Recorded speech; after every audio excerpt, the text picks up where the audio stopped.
Canada.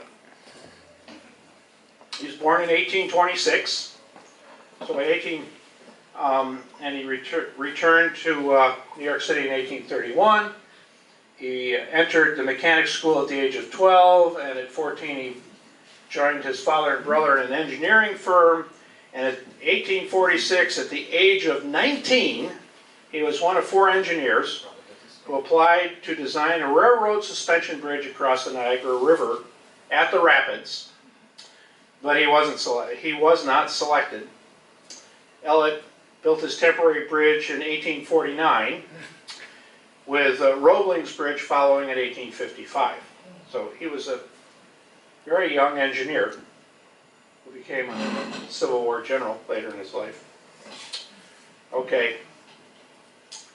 In 1850, Searle beat Roebling to win the contract to build his first cable suspension bridge between Lewiston and Queenston, Canada. The cable length from tower to tower was 1,040 feet, and the deck level was 841 feet.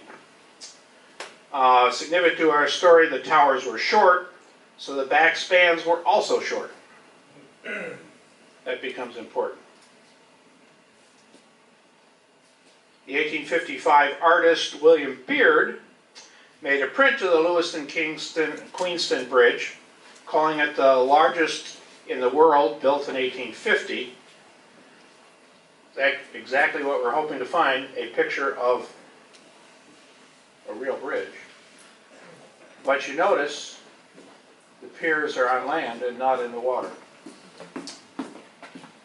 Okay, you can see it here too somewhat. It's kind of hidden, but it's there. Okay, that's a bridge that was built. Okay, Searle's design anchored the wooden road planks with guy wires dropping to anchorage on the shore. In early 1864, the Bridge Commission, obviously dumb engineers, grew concerned about ice jamming, so they removed the wind guides and neglected to restore them. In a windstorm in 1864, the deck of the bridge fell, reminiscent of the bridge in the Narrows out in Washington. And this is the type of cabling that the bridge was built at. It was twisted steel rope or cables. Now let's get back to the bridge. Okay. Okay. To decide if the answer to the question, does this note show the Queenston-Lewiston Bridge, the answer, parsing the question, is a definite maybe.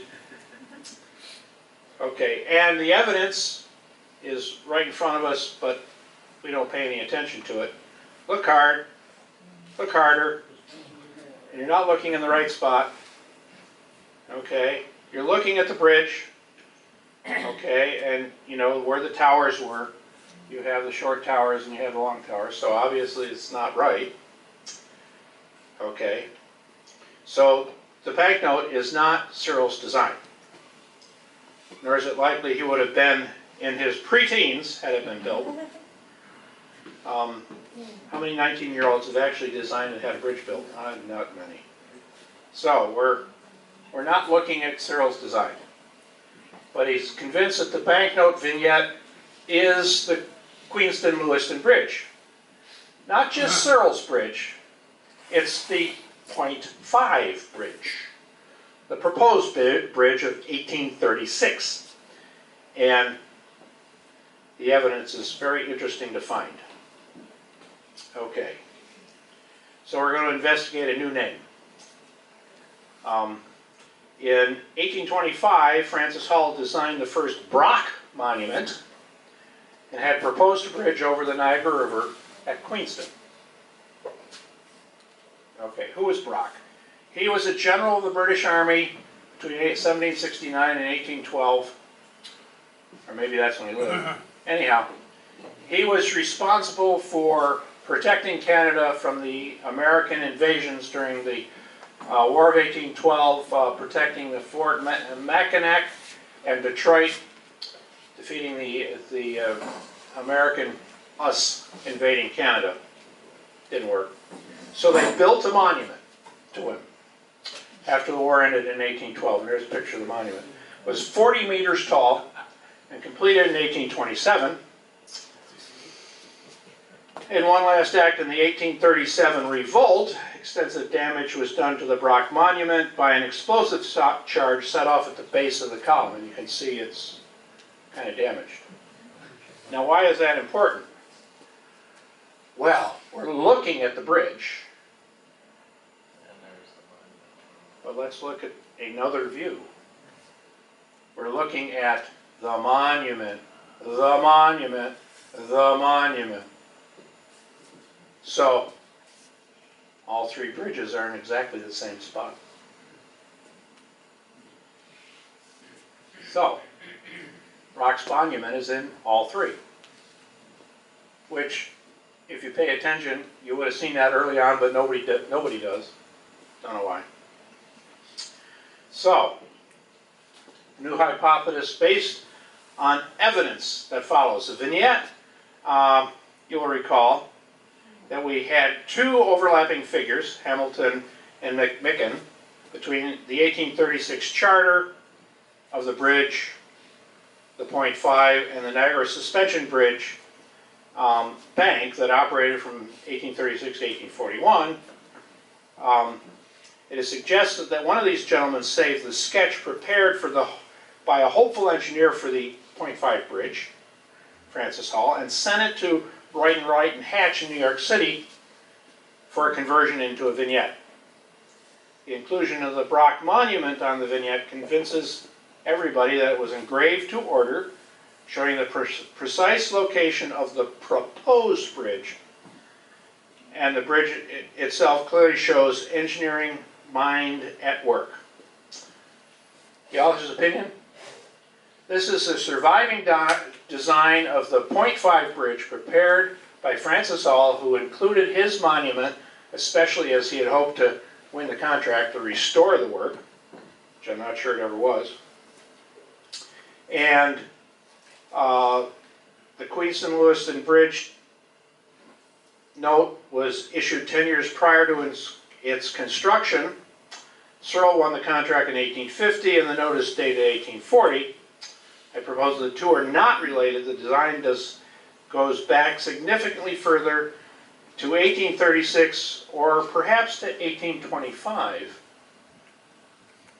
And while we're making corrections, the Niagara Suspension Bridge bank operated from 1836 to 1841. Didn't fail in 1 year.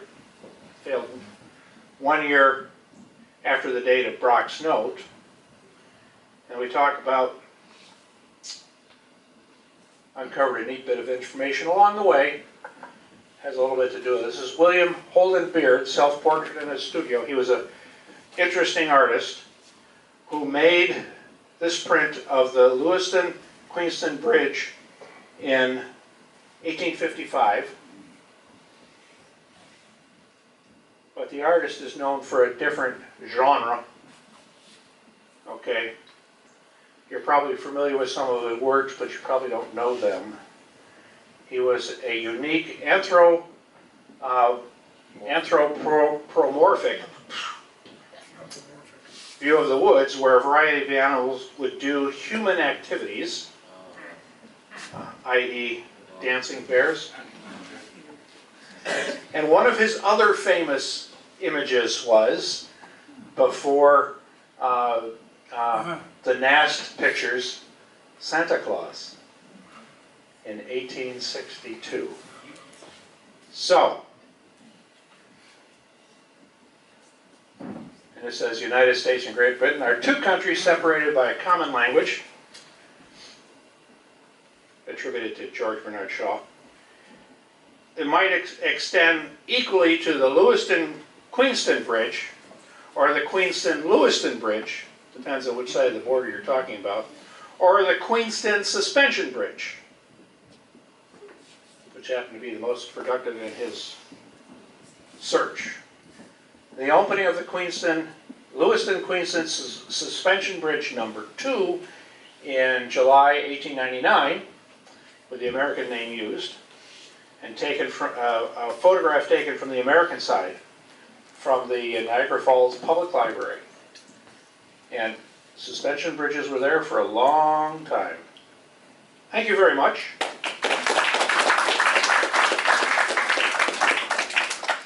And if anybody ever